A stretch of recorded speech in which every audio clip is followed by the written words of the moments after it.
ಭಗವದ್ಗೀತೆ ಮತ್ತು ಕುರಾನ್ ಏನು ಹೇಳುತ್ತವೆ? ಜೀವಪರವಾಗಿ ಇವುಗಳ ಸಂದೇಶ ಏನು? ಇಲ್ಲಿದೆ ಸತ್ಯದ ಅನಾವರಣ. ನಮಸ್ಕಾರ ವೀಕ್ಷಕರೇ, ಕರ್ನಾಟಕ ಸಂಚಾರ ಹೆಸರಿನ ಸಮೂಹ ಜಾಲತಾಣಕ್ಕೆ ನಿಮಗೆ ಸ್ವಾಗತ. ಈ ವಿಡಿಯೋದಲ್ಲಿ ನಾವು ಭಗವದ್ಗೀತೆ ಮತ್ತು ಕುರಾನ್ಗಳಲ್ಲಿ ಇರುವ ಜೀವಪರ ಸಂದೇಶ, ತತ್ವ, ಸಾರ, ಸಿದ್ಧಾಂತಗಳ ಬಗ್ಗೆ ತಿಳಿದುಕೊಳ್ಳೋಣ. ನಾನು ಇಲ್ಲಿ ಇವೆರಡೂ ಗ್ರಂಥಗಳನ್ನು ಹೋಲಿಕೆ ಮಾಡುತ್ತಿಲ್ಲ. ಇವುಗಳನ್ನು ಮೌಲ್ಯಮಾಪನ ಮಾಡುವ ಕೆಲಸವು ನನ್ನದಲ್ಲ. ಸಾಮ್ಯತೆ, ವ್ಯತ್ಯಾಸ, ಗುಣಮಟ್ಟ, ಪ್ರಮಾಣಗಳನ್ನು ಅಳೆದು ನೋಡುವ ಗೊಡವೆಗೂ ಹೋಗುವುದಿಲ್ಲ. ಆದರೆ ಇವೆರಡೂ ಗ್ರಂಥಗಳ ಓದಿನಲ್ಲಿ ನನ್ನ ಅನುಭವಕ್ಕೆ ಬಂದ ಸಂಗತಿಗಳನ್ನು ನಿಮ್ಮೊಂದಿಗೆ ಹಂಚಿಕೊಳ್ಳುತ್ತಿದ್ದೇನೆ ಅಷ್ಟೇ. ಇದರ ಹೊರತಾಗಿ ಅವೆರಡೂ ಪವಿತ್ರ ಗ್ರಂಥಗಳು ತಮ್ಮ ತಮ್ಮ ಸ್ಥಾನದಲ್ಲಿ ಭದ್ರವಾಗಿವೆ. ಅವುಗಳ ಆಸ್ಥಾ ಗೌರವವು ಅವುಗಳೊಂದಿಗೆ ಇದೆ. ಇರಲಿ, ಇದಕ್ಕೂ ಮೊದಲು ಕೆಲ ಮೂಲಭೂತ ಪ್ರಶ್ನೆಗಳಿಗೆ ಉತ್ತರ ಕಂಡುಕೊಳ್ಳೋಣ. ಭಗವದ್ಗೀತೆ ಹಿಂದೂಗಳ ಧರ್ಮ ಅಥವಾ ಪವಿತ್ರ ಗ್ರಂಥ? ಕುರಾನ್ ಮುಸ್ಲಿಮರ ಧರ್ಮ ಅಥವಾ ಪವಿತ್ರ ಗ್ರಂಥ? ಇವೆರಡೂ ದೇವರ ವಾಣಿಗಳು ಅಥವಾ ದೇವರು ನೀಡಿದ ಜೀವನ ಮಾರ್ಗಸೂಚಿಗಳಾಗಿವೆ. ಇವೆರಡೂ ಅವತರಿಸಿದ ಕಾಲಮಾನದಲ್ಲಿ ವ್ಯತ್ಯಾಸ ಇದೆ. ದ್ವಾಪರಯುಗದಲ್ಲಿ ಶ್ರೀಕೃಷ್ಣನ ರೂಪದಲ್ಲಿ ಧರೆಗಿಳಿದಿದ್ದ ಭಗವಂತ ಮಹಾಭಾರತದ ಯುದ್ಧ ಕಾಲದಲ್ಲಿ ಭಗವದ್ಗೀತೆಯನ್ನು ಹೇಳಿದ. ಇನ್ನು ಕುರಾನ್ 7ನೇ ಶತಮಾನದ ಆರಂಭದ ಚರಣ, ಅಂದರೆ ಕ್ರಿಶ. 610ರಲ್ಲಿ ಅವತರಿಸಿತು. ಈ ದೇವರ ವಾಣಿಯನ್ನು ಪ್ರವಾದಿ ಮುಹಮ್ಮದ್ ಅವರು ದೇವದೂತ ಜಿಬ್ರೈಲ್ ರಿಂದ ಸ್ವೀಕರಿಸಿ ಪ್ರಸರಿಸಿದರು. ಈ ಎರಡು ಮಹಾನ್ ಗ್ರಂಥಗಳ ನಿಜವಾದ ಆಧ್ಯಾತ್ಮಿಕ ಜ್ಞಾನ ಅಥವಾ ಬೋಧನೆ ತಿಳಿಯಲು ತತ್ವದರ್ಶಿ ಸಂತ ಅಥವಾ ಸುಜ್ಞಾನಿಯ ಮೊರೆ ಹೋಗಲು ಹಿರಿಯರು ಹೇಳುತ್ತಾರೆ. ಇವರು ಸೂಚಿಸುವ ವ್ಯಕ್ತಿಯ ಗುಣಗಳು ನನಗಿಲ್ಲ, ಆದರೂ ಕೆಲ ಭಾವನೆಗಳನ್ನು ನಿಮ್ಮೊಂದಿಗೆ ಹಂಚಿಕೊಳ್ಳಬೇಕೆಂಬ ತವಕ ಅಷ್ಟೇ. ವ್ಯತ್ಯಾಸ ಇದ್ದರೆ ಕ್ಷಮೆ ಇರಲಿ. ಅಂದ ಹಾಗೆ ನೀವೇ ಈ ಗ್ರಂಥಗಳನ್ನು ಓದಿ ಅವುಗಳ ಬೋಧನೆಯ ಪೂರ್ಣ ಸ್ವಾದ, ಸ್ವರ್ಗ, ಮೋಕ್ಷ ಪಡೆಯಲು ಸಾಧ್ಯವಿಲ್ಲ. ಶಬ್ದಗಳ ಒಳಾರ್ಥ ವಿವರಿಸುವ ಜ್ಞಾನಿಗಳ ಮಾರ್ಗದರ್ಶನ ಅಥವಾ ವಾಣಿ ಅನಿವಾರ್ಯ ಮತ್ತು ಅಗತ್ಯವಾಗಿದೆ. ಅವರೇ ನಿಮಗೆ ಈಶ್ವರ ಅಥವಾ ಅಲ್ಲಾನನ್ನು ಹುಡುಕುವ ಮಾರ್ಗ ತೋರಿಸುತ್ತಾರೆ. ಇವರೇ ಸೃಷ್ಟಿಕರ್ತನನ್ನು ವಿವರಿಸುತ್ತಾರೆ. ಎಲ್ಲದಕ್ಕೂ ಗುರುವೇ ಮುಖ್ಯ ಅಲ್ಲವೇ? ಕುರಾನ್ನಲ್ಲಿ ಇಂಥವರಿಗೆ ಬಾಖಬರ್ ಎಂದು ಸಂಬೋಧಿಸಲಾಗಿದೆ. ಏನೇ ಇರಲಿ, ಮೊದಲೇ ಹೇಳಿ ಬಿಡುತ್ತೇನೆ. ಎಲ್ಲ ಧರ್ಮಗ್ರಂಥಗಳನ್ನು ಅರೆದು ಹಿಂಡಿದರೆ ಕೊನೆಗೆ ಹೊರಡುವ ಸಾರ ಒಂದೇ. ಅದುವೇ ಮನುಷ್ಯನ ಆತ್ಮೋದ್ಧಾರ. ಸತ್ಯ, ಅಹಿಂಸೆ, ಪ್ರೀತಿ ಮಾರ್ಗದಲ್ಲಿ ನಡೆದು ಮೋಕ್ಷ ಪಡೆಯುವುದು. ಅಹಂಕಾರ, ಸ್ವಾರ್ಥ ತ್ಯಜಿಸುವುದು, ನಿಸ್ವಾರ್ಥ ಸೇವೆ, ಮಾನವೀಯತೆ ಎತ್ತಿ ಹಿಡಿಯುವುದು, ಸಮೃದ್ಧ ಮತ್ತು ಶಾಂತಿಯುತ ಸಮಾಜದ ನಿರ್ಮಾಣ. ಹೀಗೆ ಇಂಥ ಅನೇಕ ಉದಾತ್ತ ಮತ್ತು ಅತ್ಯುನ್ನತ ಗುಣಗಳ ಸಂದೇಶಗಳು ಇರುತ್ತವೆ.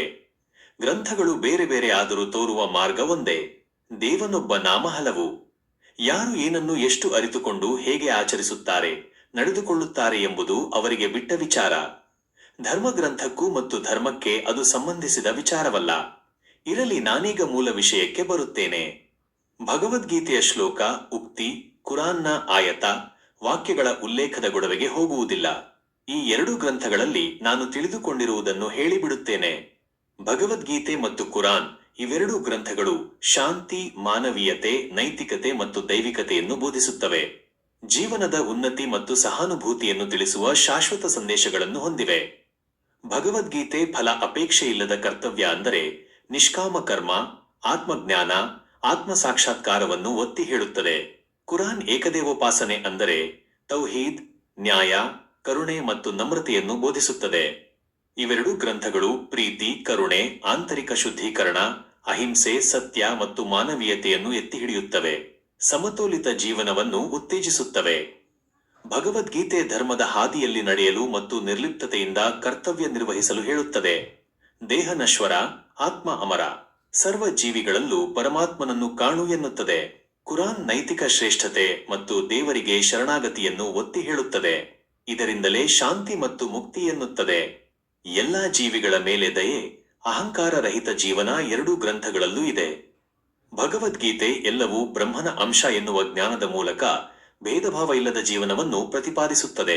ಕುರಾನ್ ದೇವರು ಒಬ್ಬನೇ, ಆತನೇ ಸೃಷ್ಟಿಕರ್ತ ಎನ್ನುವ ಮೂಲಕ ಸಮಾನತೆ ಮತ್ತು ಏಕತೆಯನ್ನು ಬೋಧಿಸುತ್ತದೆ. ದುರ್ಬಲರಿಗೆ, ಅನಾಥರಿಗೆ ಸಹಾಯ ಮಾಡುವುದು, ನ್ಯಾಯಯುತವಾಗಿ ನಡೆದುಕೊಳ್ಳುವುದು, ನೈತಿಕತೆ, ಸದಾಚಾರ, ನಮ್ರತೆಯಿಂದ ನಡೆದುಕೊಳ್ಳುವುದು ಹಾಗೂ ಪಾಪಕರ್ಮಗಳಿಂದ ದೂರವಿರಲು ಹೇಳುತ್ತದೆ. ಮನುಕುಲದ ಕಲ್ಯಾಣ, ಸಹಬಾಳ್ವೆ ಮತ್ತು ದಾನ ಧರ್ಮಕ್ಕೆ ಒತ್ತು ಕೊಡುತ್ತದೆ. ಎರಡೂ ಗ್ರಂಥಗಳು ಜೀವಪರ ಸಂದೇಶ ಹೊತ್ತಿವೆ. ಮಾನವ ಸೇವೆಯೇ ಮಾಧವ ಸೇವೆ ಎನ್ನುತ್ತವೆ. ಪರಸ್ಪರ ಗೌರವದಿಂದ ಬಾಳಲು ತಿಳಿಸುತ್ತವೆ. ಸುಳ್ಳು, ಕಳ್ಳತನ ಮತ್ತು ಹಿಂಸೆಯಿಂದ ದೂರವಿದ್ದು ಸತ್ಯದ ಹಾದಿಯಲ್ಲಿ ನಡೆಯಲು ಹೇಳುತ್ತವೆ. ಅಹಂಕಾರ ತೊರೆದು ದೈವಿಕ ಶಕ್ತಿಗೆ ಶರಣಾಗಿ ಸಮಾಜದ ಒಳಿತಿಗಾಗಿ ಬದುಕಲು ಹೇಳುತ್ತವೆ. ಆಂತರಿಕ ಶಾಂತಿ ಮತ್ತು ಸಹಬಾಳ್ವೆಗೆ ಒತ್ತು ಕೊಡುತ್ತವೆ. ಇವೆರಡು ಮಹಾನ್ ಗ್ರಂಥಗಳು. ಅವುಗಳ ಒಟ್ಟು ಸಾರವನ್ನು ಇದೊಂದೇ ವಿಡಿಯೋದಲ್ಲಿ ಹಿಡಿದಿಡಲು ಸಾಧ್ಯವಿಲ್ಲ. ನನಗೆ ಸಾಧ್ಯವಾದಷ್ಟನ್ನು ಇದರಲ್ಲಿ ಹೇಳಿದ್ದೇನೆ. ಮತ್ತೊಮ್ಮೆ ಕೇಳುತ್ತೇನೆ, ವ್ಯತ್ಯಾಸ ಅಥವಾ ತಪ್ಪುಗಳು ನುಸುಳಿದ್ದರೆ ಕ್ಷಮೆ ಇರಲಿ. ಈ ವಿಡಿಯೋ ಹಿಡಿಸಿದ್ದರೆ ಲೈಕ್ ಮಾಡಿ, ಶೇರ್ ಮಾಡಿ, ಅಭಿಪ್ರಾಯ ಇದ್ದರೆ ಕಾಮೆಂಟ್ ಬಾಕ್ಸ್ನಲ್ಲಿ ದಾಖಲಿಸಿರಿ. ಚಾನೆಲ್ ಅನ್ನು ಸಬ್ಸ್ಕ್ರೈಬ್ ಆಗುವುದನ್ನು ಮರೆಯಬೇಡಿರಿ. ನಮಸ್ಕಾರ.